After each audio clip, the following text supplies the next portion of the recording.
Hello guys and welcome back to another video. Today we will take a look at Dying Light 2 on the handheld devices. We will test it on the MSI Claw 8 AI+, the MSI Claw A8 and the Lenovo Legion Go 2 running bedside. I have not uploaded the video for a longer time and there are two reasons for that. First, I built my own Steam machine for the living room and for about 2 months now I have been mostly gaming and enjoying all kinds of games on a big 75-inch TV. Second, I was thinking about how I can present my videos in the most interesting way for you. But anyway, let's take a look at Dying Light 2. If you do not know Dying Light 2, it's a large open-world zombie game with parkour elements. You play as a man who arrives in a city where some survivors are still alive. They have formed groups and try to live a normal life, even though there is a zombie apocalypse. Over time you unlock new weapons, new areas and learn new skills. The game feels very similar to Assassin's Creed in a open world sense of feeling, because the open world is very big and you find many small side quests next to the main story. And this game is very different from Dying Light 1. Many people say that Dying Light 1 is better, and to be honest, I agree with that. However, in my opinion, Dying Light 2 is still a solid 8 out of 10. It feels quite different from the first game in terms of gameplay. For example, I missed the option to play the whole game only using a bow. Bows do exist in this game, but they work differently than in the first one. The whole weapon system is a bit different in Dying Light 2, and I think that's also a big reason why this game isn't loved by so many people like the first one. But yeah, let's move on to the performance and see if this game is playable on the handheld devices, because it's very demanding.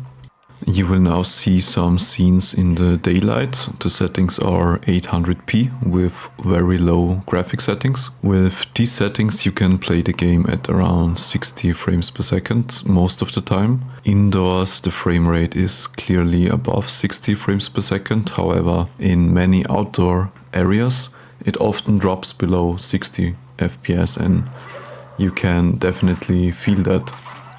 Here on the A8 you can see now some gameplay footage. I am simply running through the streets and trying to do different things, so you can see how the FPS changes and if it stays stable and things like that. I know this game graphically from my Steam machine, where I played it almost to the end of the game at maximum graphic settings in 4K. And when I play it on the handheld now, I obviously notice a big difference, especially when it comes to the frame rate, because I played the whole time with locked 120 FPS on my Steam machine. Here I would say that you do not really notice the lower textures and the lower graphic settings.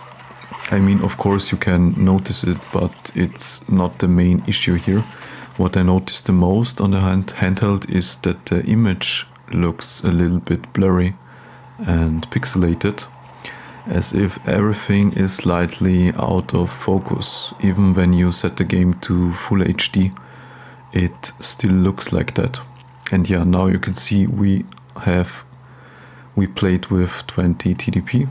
Now I'm turning it up here on the A8 on 35 TDP, and you will see that the frames do not change much. Maybe you get 10 frames more, maybe 15 frames more, but your battery will not last really long with those settings here on the A8 and the Z2 Extreme.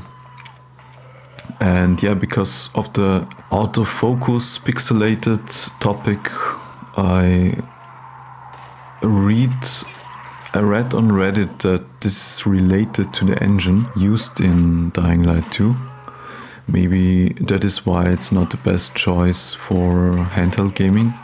I'm not sure if this is clearly visible now in the video you are watching, but when you see it with your own eyes, I think you will definitely notice what I mean here.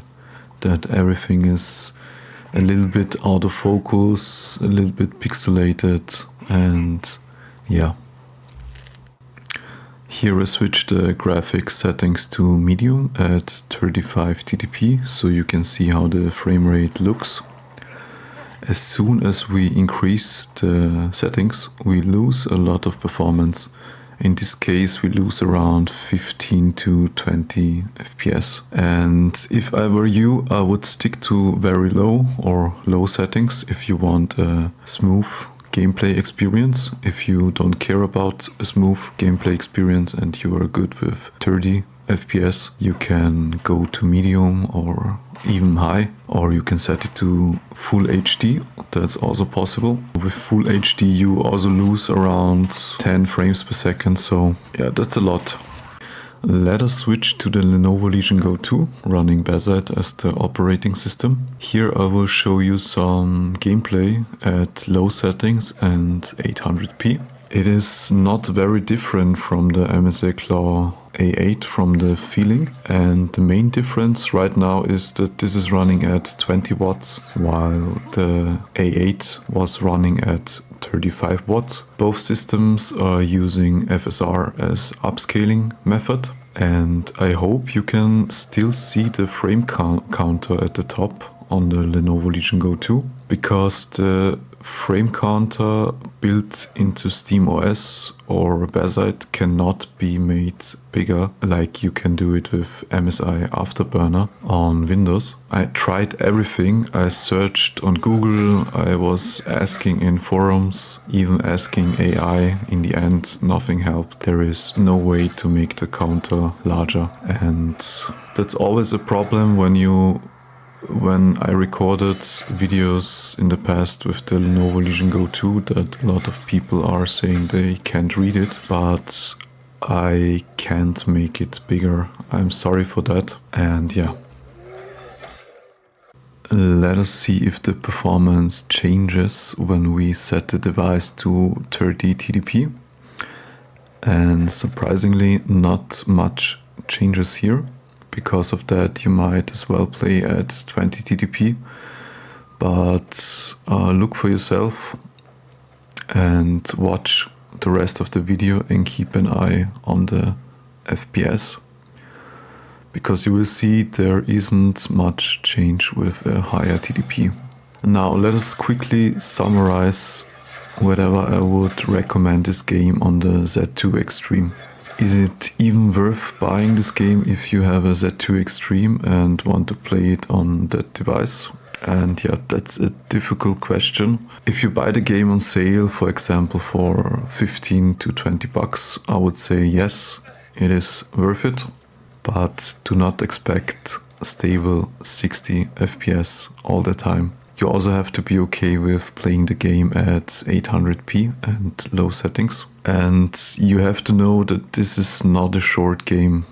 I have been playing for about 60 hours and I'm still not finished with the main story. That is probably because I often did side missions and I'm exploring a lot of things in this world. But you should be aware that you will spend many hours in this world with this level of performance. Other than that, it's a great game, but to be honest, I would still recommend the first game if you have not played it yet, or the DLC The Following if you do not know that DLC for the first game. And yeah, only after that you should consider buying the second game, in my opinion. But now let us get to the winner for this game. Surprisingly, it is the MSI Claw 8 AI Plus. Because of XCSS, we have to run the game in DirectX 12. Otherwise, XCSS does not work at all. On one hand, this means the game looks better. And on the other hand, it runs surprisingly well with DirectX 12. You can expect really good performance here, especially when you set the TDP to the maximum.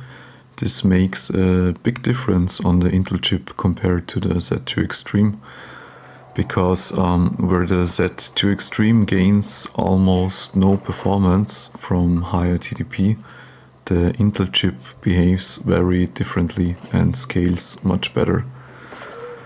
You can expect 20 to 30 frames more when you switch to 30 TDP.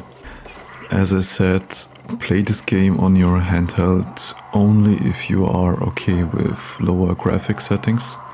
Otherwise you will probably end up feeling frustrated, because as mentioned before, you will spend a lot of time in this game if you plan to finish it. Other than that, it is a very good game, even though it is different from the first one. It's not worse by default, but it's very different in many areas, which can be disappointing if you jump directly from the first game to the second one. And yeah, if you want to see more videos like this, feel free to support me with a thumbs up and let me know if you like this format. Thank you for watching and see you next time. Bye.